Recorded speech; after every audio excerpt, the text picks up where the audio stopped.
release agent. Clean the surface with a fast evaporative liquid. Remove the white release paper by rolling it away from the graphic and transparent paper, thus exposing the pre-coated self-adhesive face of the graphic. There is no need of applying any additional adhesive either on the mold surface or to the graphic.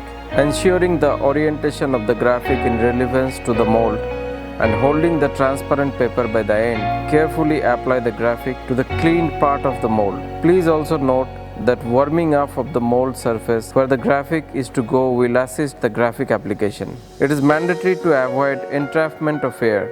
Once the graphic is applied, use the rubber hand roller and apply even pressure over the whole graphic and transparent paper, thereby removing any bubble that may be trapped underneath the graphic. Slowly peel off top transparent liner, maintaining 180-degree angle, where your hand should always stay touched to the mold.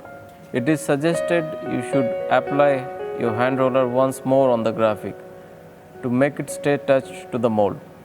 Apply sufficient amount of polymer resin before closing the mold.